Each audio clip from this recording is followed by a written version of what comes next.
Good morning and happy Saturday, everyone. My name is Nick Marro with Occupy Fantasy. You can find me on Twitter at Nick Marro DFS. As always, I'm here to help you break down tonight's NBA DFS main slates on both DraftKings and FanDuel. We got an 8 game slate tonight, locking at 7 Eastern Standard. A lot of teams on back to backs, so unfortunately, we're waiting on a lot of injury news. I'm going to do my best to kind of go through game by game, team by team, and let you know what we need to keep an eye on.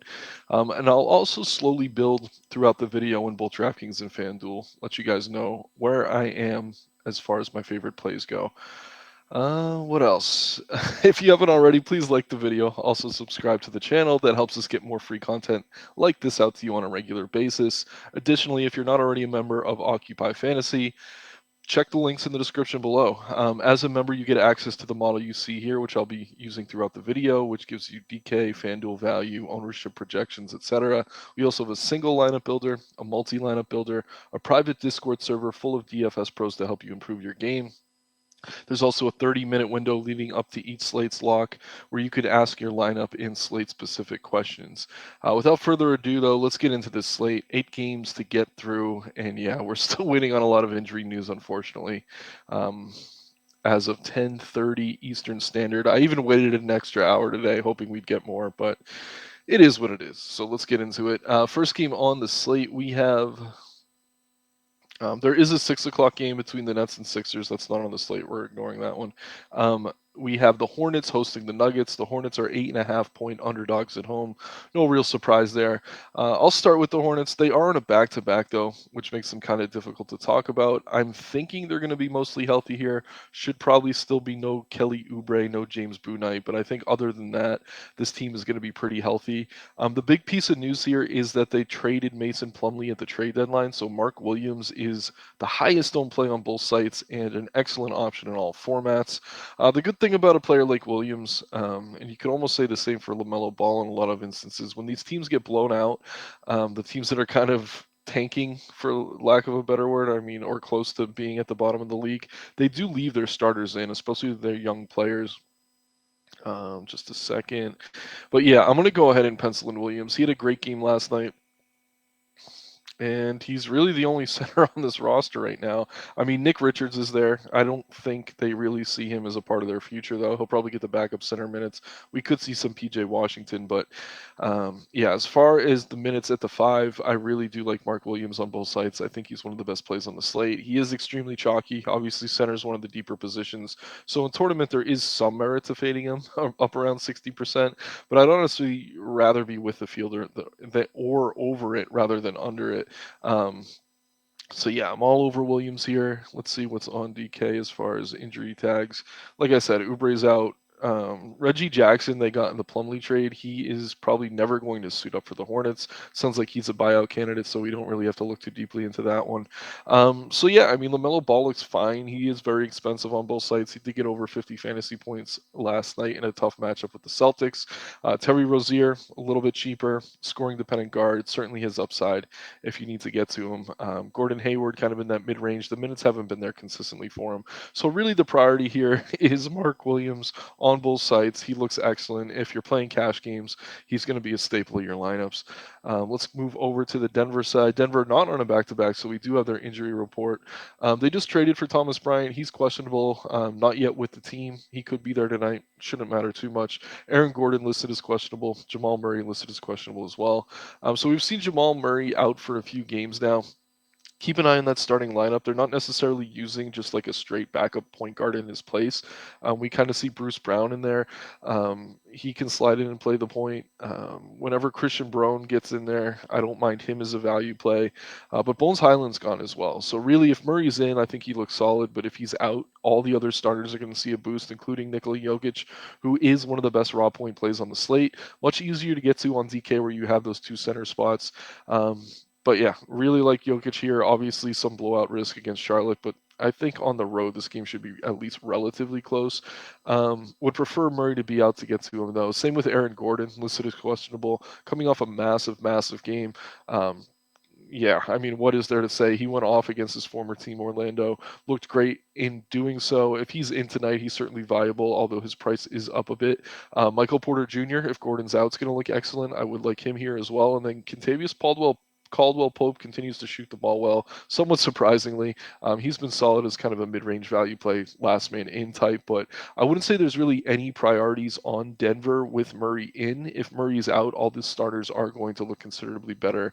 And obviously in tournaments, if you could get to Jokic, I will never fault you for that. He is one of the best raw point plays on the slate.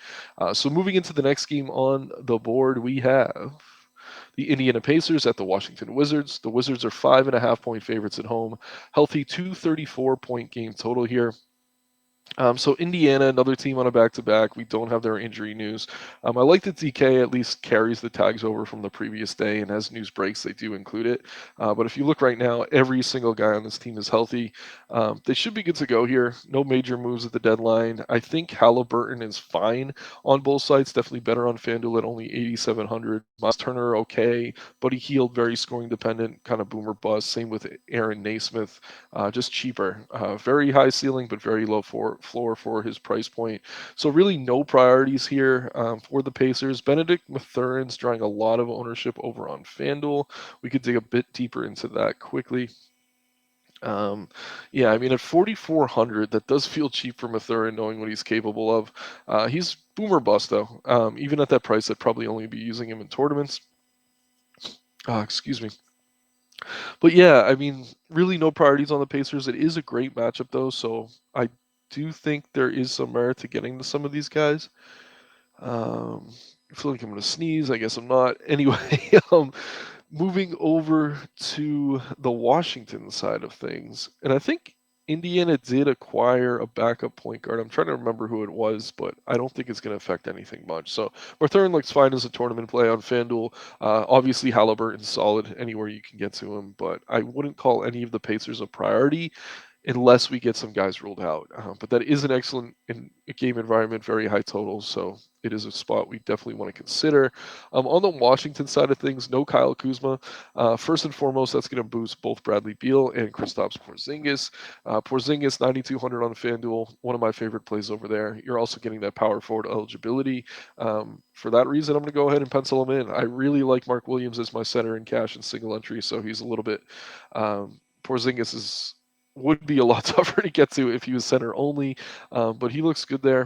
Daniel Gafford, he's been a solid value center. I do prefer Williams, but in tournaments, if you're trying to get away from that 50% ownership, Gafford's the type of guy you might want to pivot to.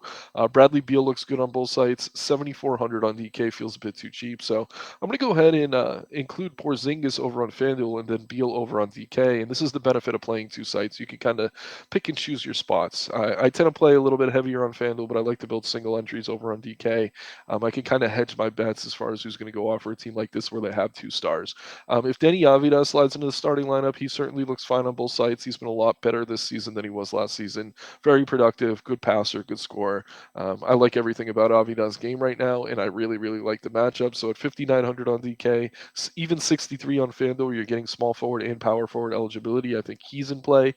Delon Wright, if he starts again, I think he's a solid point guard value. You get shooting guard eligibility over on FanDuel, but I'm not confident he starts necessarily. I think Morris was out last time, and that's why he had such a great game. But if we do see Morris out and or Delon Wright starting, then Wright's going to be very appealing to me here. But really, the priorities are very clear. It's Bradley Beal, Kristaps Porzingis. Prefer Beal on DK. Prefer Porzingis over on FanDuel, but I do like both on each site. So moving into the next game now. Certainly not the best game environment here. We have the Magic hosting the Heat. Heat are 1 point favorites on the road, just a 213.5 point game total here. So really tough to get excited about that one. The Heat are another team on a back-to-back. I'll take a look over on the DK injury tags. I don't think Kyle Lowry is necessarily going to stay a part of this team. I mean, he's out again, so Gabe Vincent should be the starting point guard. He's going to be decent value. We see Oladipo listed as questionable. I wouldn't be surprised if he sits. If this team is healthy, meaning Hero, Butler, and Bam are all in. They're all okay options, but none are really priorities. Again, Orlando's defense isn't great, but this is a very low game total between two teams that don't play all that fast. If any of the three are ruled out, then the other two would look excellent. And again, I don't mind Gabe Vincent as a value play at point guard. He should be fine here as long as he's starting. Pretty inconsistent, but on a slate where it might be tough to find value, I think he's a pretty appealing option there. So nothing I'm loving for Miami as things stand. The price on Butler's finally up on DK. I do think 8,400 is still reasonable. 8,900 on FanDuel, fine. Bam's fine on both sites, but there are a ton of great value centers, and we have Jokic tonight, so I doubt I get to him much. But let's talk about Orlando now. Over on the Orlando side of things, Pat Beverly is out. It sounds like he's not going to suit up for them. He's a buyout candidate. Kevon Harris is out. Gary Harris is questionable. So we did see with Gary Harris out last time, Jalen Suggs slid into the starting lineup. He wasn't great, but at 3,700 on DK, even 4,500 over on FanDuel. If he's starting again, I don't mind him as a value option. But yeah, this is just a brutal matchup at a healthy team where they're all kind of priced where they should be. Banchero's probably my favorite option here, but with all these guys healthy in this terrible matchup, it's really tough for me to want to prioritize anything from Orlando. So I won't spend too much time on them. It's really not worth it because I'm probably not going to be playing anyone from that team unless we get guys ruled out. Next game on the slate, we have 7:30 window now. The Hawks are 13.5-point favorites at home against the San Antonio Spurs. The Spurs, another team on a back-to-back, another team that has yet to release their injury report. So this is obviously frustrating. It's tough to really talk about these guys. But again, this is another team where I mean, they're tanking. They're going to be towards the bottom of the standings. Um, so it wouldn't be shocking to see some of these guys get extended run even in a blowout. Zach Collins, especially on DraftKings, looks excellent here. He's going to be the starting center. They did trade Jakob Poeltl over to Toronto. So now Zach Collins has all those center minutes to himself. Charles Bassey was out last game as well. We got to keep an eye on that one. If Bassey's in, it could cut into Collins' production a bit. But at the same time, Collins as the starter would be the much better play.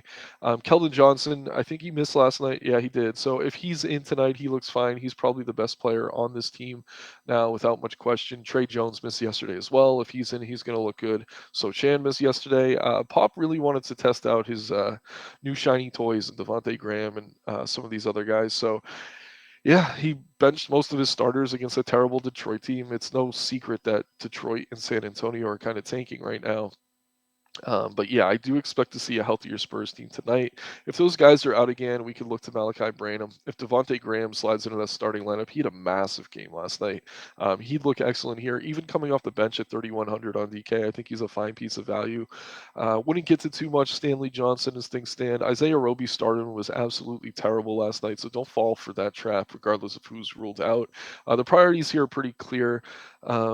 It's Zach Collins for sure on both sites. You see him owned over 40%. Keldon Johnson and Trey Jones look fine if they're in. Don't mind me some Jeremy Sochan. He's a rookie. He gets good playing time even when the games get out of hand. So Sochan looks fine here. But yeah, another situation we have to keep an eye on, and we are dealing with Greg Popovich, who is often the bane of our existence as DFS players. So touchy situation, very widespread, but there should be some value here for San Antonio. And I do consider Collins a core play on both sites. I can pencil him in over on FanDuel as well because we are getting that power forward eligibility. He's priced up a bit at 5,600, but I still think that's totally reasonable. Now we can move over to the Atlanta side of things.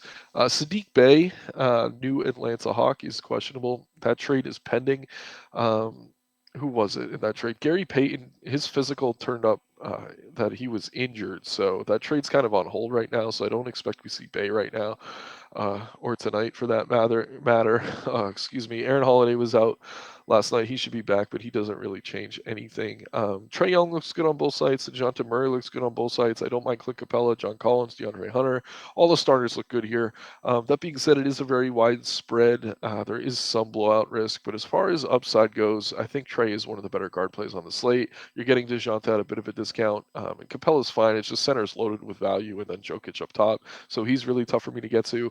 Trae's definitely the best play here for Atlanta than DeJounte, but really I don't know. I'm just not rushing to get to this spot. Not sure this is going to be a super competitive game. Could see a lot of these guys pulled in the fourth. Not only are they playing the Spurs, but they're playing the Spurs on a back-to-back where they just played a double overtime game. So I do expect Atlanta to kind of get whatever they want here.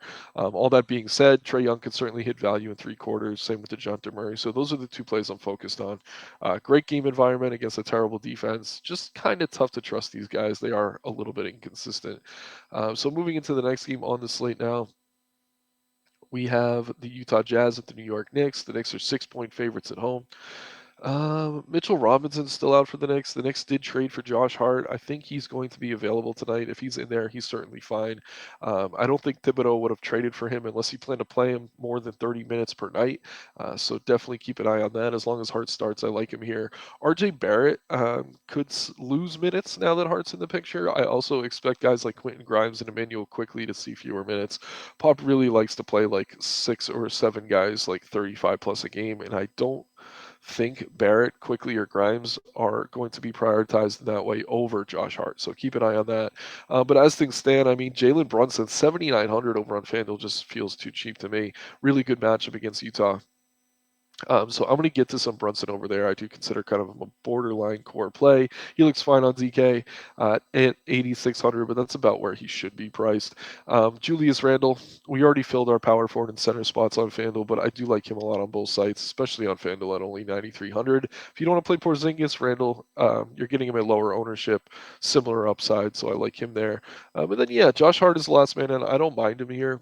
Obviously, some risk first game in. Maybe they kind of ease him into the rotation, but that's not really Thibs' style. So I expect full run from Hart, and I think he's fine on both sides. So Brunson's really the priority here, especially on FanDuel. We're seeing a lot of ownership going to Isaiah Hartenstein at forward, but I'd much rather get to Collins, Williams, and then one of the pay ups. So I'm not necessarily getting there unless I'm playing a ton of lineups. Over on the Utah side of things, yeah, so the Jazz traded away a few key pieces, I think, Jared Vanderbilt being one of them. We saw Jordan Clarkson out last night. Mike Conley got traded away as well. But if Clarkson's out again, then Colin Sexton's going to be one of the best plays on the slate. Even with Clarkson in, as long as Sexton is starting at point guard, I do consider him to be one of the best value plays on the board, especially on DK at only 4K flat. That's just way too cheap. Even 5,500 over on FanDuel, I think, is a really solid price, so I like him there as well. I'm going to go ahead and pencil him in. Laurie Markkinen looks good on both sites. Um, Very expensive on DK though. I don't know that I want to pay 9,200 for him. 7,600 on FanDuel certainly feels too cheap though, especially if Clarkson sits. If Clarkson's in, he's a fine tournament play. Olynyk had a huge game last time out.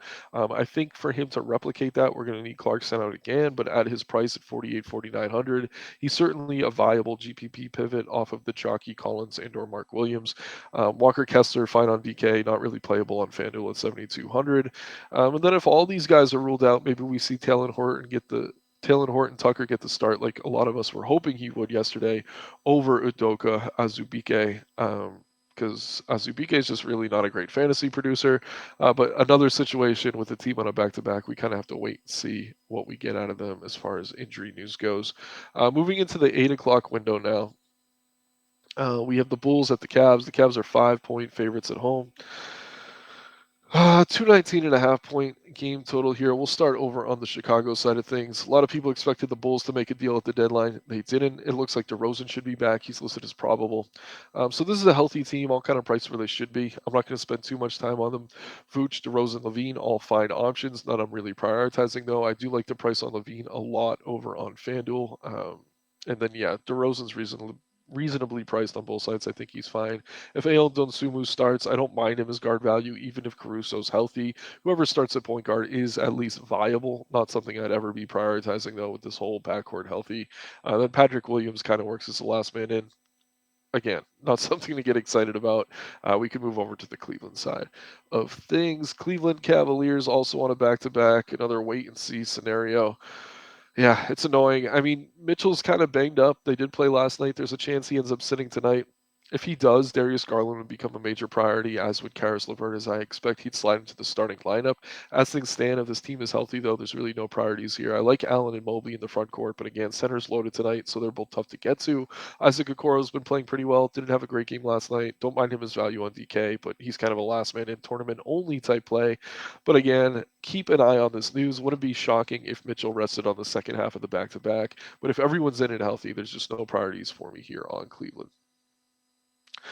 All right. Moving into the 8:30 window now, we have the Lakers at the Warriors. Neither of these teams played last night, so we actually have their injury reports, which is great to see. On the Golden State side of things, Curry's still out. Gary Payton is out with that trade pending. Um, and yeah, they got rid of James Wiseman. He wasn't really in the rotation though, so that's not going to have a major effect. Jordan Poole looks good on both sides. 7,500 on DK, 7,800 on FanDuel. Really solid guard option. I could go ahead and pencil him in. I think he looks good here. There are a lot of good guards on this slate. But yeah, I'm kind of living in the mid range. I like a balanced build tonight as things stand, unless we get more value to open up. But let me go ahead and put in Jordan Poole on DK. You guys can kind of see where I'm going with these lineups.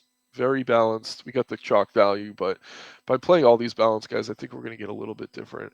Um, Clay Thompson looks fine coming off. I mean, he had a huge game. I think it was mid last week where he had like 40, 50 fantasy points. Obviously, you can't expect that on a night to night basis, but he does have that ceiling in him at reasonable ownership. Andrew Wiggins looks fine. Draymond Green, okay. Not really going to get to any Kevin Looney. With this team healthy, there's just nothing I'm forcing other than Jordan Poole. I mean, obviously Curry's out, but um, calling them healthy otherwise. If Kuminga starts, he's fine as value. But Poole's really the only priority for me here. Seeing a lot of ownership going to Wiggins in that mid 6K range, I think that's more a product of a thin forward position more than people really just loving Andrew Wiggins here, but he's definitely viable as well. Over on the Lakers side of things, this is going to be a little bit tricky. Anthony Davis is probable. He looks good. LeBron is questionable. Finally broke that scoring record. So maybe he rests one more night. If he's in, he looks fine. If he's out, Anthony Davis becomes the priority. They did just add D'Angelo Russell, who should cut into their usage a bit. Russell, fine upside play, but there's no more Russ Westbrook. So I do think they stagger Russell's minutes with Davis and James, similar to what they were doing with Russ. Even if D'Angelo's starting, I think that's kind of how they're going to handle things. But we'll have to wait and see. Um, and yeah, tonight's kind of our first instance of that. So we really don't have any sample size to go off of as far as all three of these guys on the court. Malik Beasley off the bench, last minute, maybe he's okay here, but I'm not rushing to get to him. There are a lot of mouths to feed for the Lakers now. They got a lot deeper at the deadline. Rui still looks okay if he starts. Jared Vanderbilt should be heavily involved as one of the better defenders on that team now.